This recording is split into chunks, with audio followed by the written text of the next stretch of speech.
कुछ तो कर्मों का खेल है जो हमें रियल में नहीं पता। जब भी संकट की घड़ी हो, दुखों से घिरे हों, तो 2-3 बातें याद रखना जो एग्जाम्पल के रूप में हमारे सामने है। भगवान श्री कृष्ण और राधा का प्यार आज भी अमर है, लेकिन भगवान श्री कृष्ण की शादी रुक्मणी से हो गई। माता सीता की शादी भी राजा राम से हुई थी, लेकिन माता सीता जब तक जिंदा रही, दुखों से घिरी रही। द्रौपदी की शादी भी राजकुमार अर्जुन से हुई थी, लेकिन द्रौपदी भी सारी जिंदगी संकटों से घिरी रही। जब हम ज़्यादा परेशान हो जाते हैं ना, तो हम सोचते हैं कि हमने तो किसी का बुरा नहीं किया, फिर हमारे साथ ऐसा क्यों हो रहा है। सच में, रियल में कुछ बातें ऐसी हैं जो हमें नहीं पता। कुछ बातें यूनिवर्स के मालिक के हाथ में है, उन्हीं के अकॉर्डिंग होती हैं।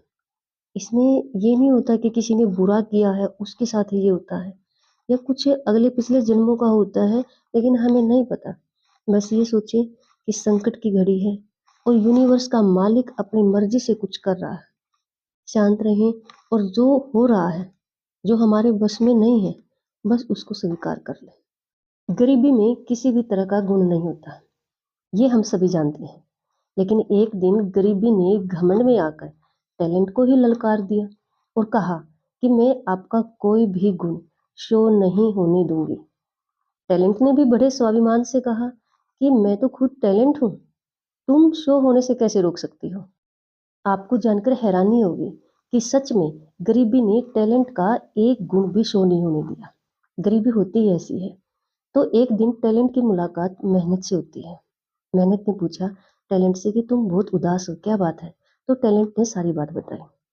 तो मेहनत ने कहा कि घबराओ मत, मैं तुम्हारा पूरा साथ दूंगी, मैं तुमसे शादी करने के लिए तैयार हूँ, मैं तुम्हारे साथ रहूंगी हमेशा, तुम मेरा हाथ पकड़ लो।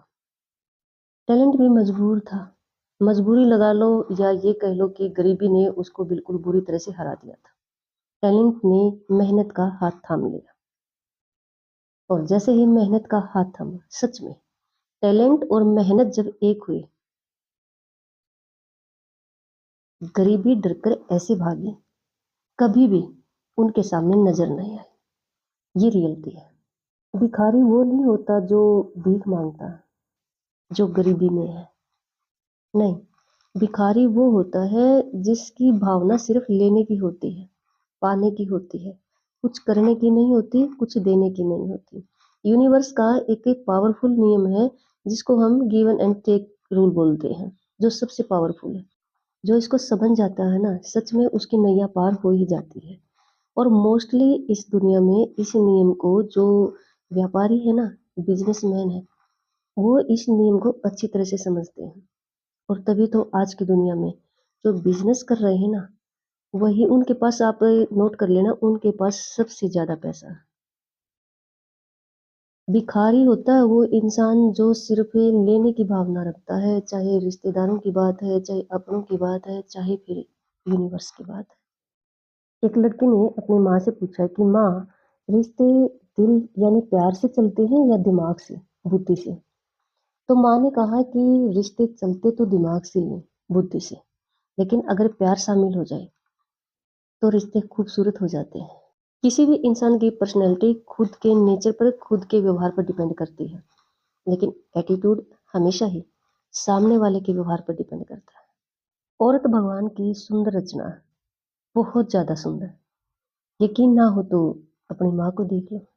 अगर प्रश्न ये पुट कर दिया जाए कि इससे कलयुग की दुनिया में सियाने, बुद्धिमान या चतुर लोग कौन है, किसे माने, तो कितना ही आप इतिहास पढ़ लो या आप कितनी ही बुक्स पढ़ लो, स्टडी कर लो, रिसर्च कर लो, माइंड में यही क्वेश्चन आता है कि जो आजकल की दुनिया देखने के बाद, कि जो कूटनीति को जानते हैं, राजनीति को जानते हैं, वही बुद्धिमान कहलाते हैं कलयुग में। अब कूटनीति और राजनीति क्या होती है, बिल्कुल सीधी और सरल भाषा में बताऊं, एक और एक दो होते हैं, जो इनको अलग कर दे उसको राजनीति कहते हैं, और जो इनको एक ही ना होने दे उसको कूटनीति कहते हैं।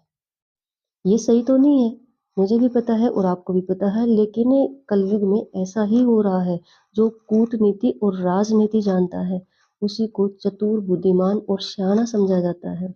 हमेशा ही ऐसे लोगों से सावधान रहें, बचकर रहें। जब शब्द माँ आ जाए ना, तो ऐसी फीलिंग्स आती है कि जो सबसे ऊपर है ना?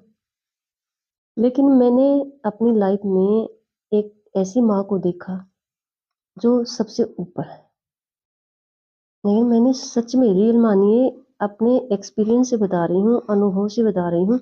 मैंने एक ऐसी माँ को भी देखा जिसको अपने बच्चों से कोई मतलब नहीं है। हम माँ को शब्द से नहीं तोल सकते कलयुग में। वैसे तो माँ माँ होती है, लेकिन कलयुग में शब्द से नहीं तोल सकते, डेफिनेशन या शो नहीं कर सकते, कैरेक्टर से शो कर सकते हैं कि माँ के रूप में जो कैरेक्टर है ना, वो कैसा है। तो इस वहम में ना रहें कि माँ तो माँ होती है। आज मेरा आपसे एक छोटा सा क्वेश्चन है। भगवान, गुरु और माँ, इन तीनों में आप किसका दर्जा सबसे ऊपर मानते हो और क्यों? एक भिखारी और एक बिजनेसमैन में सिर्फ छोटी सी सोच का डिफरेंस होता है।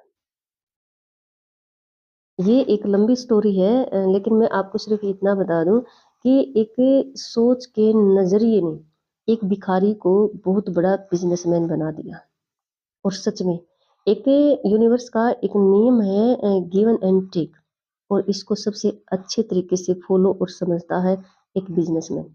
और आज कलयुग की दुनिया में आप नोटिस करके देख लो, सबसे ज्यादा पैसा बिजनेसमैन के पास मिलेगा। इस दुनिया में सारा खेल सोच और नजरिए का है। जब किसी काम में ज्यादा परेशान हो, किसी टाइम किसी सिचुएशन में ज्यादा घिरे हो, तो वहां थोड़ा सा अपनी सोच और नजरिए पर फोकस करें। थोड़ा सा चेंज करके देखें, देखना लाइफ चेंज हो जाएगी। रामायण से सबसे बड़ी सीखने वाली बात यही है कि कुछ बातें हमारे हाथ में नहीं है। कुछ तो कर्मों का खेल है, यूनिवर्स का कुछ नियम है, कुछ सी बातें उन्हीं के हाथ में है। जब कभी ज़्यादा परेशान हो, वो नहीं हो रहा है जो हम चाहते हैं, तो ज़्यादा परेशान ना हो, ज़्यादा टेंशन ना उठाएं, क्योंकि रामायण यही सिखाती है। शादी तो सीता की राजा राम से हुई थी, लेकिन जब तक जिंदा रही, संकट से घिरी रही।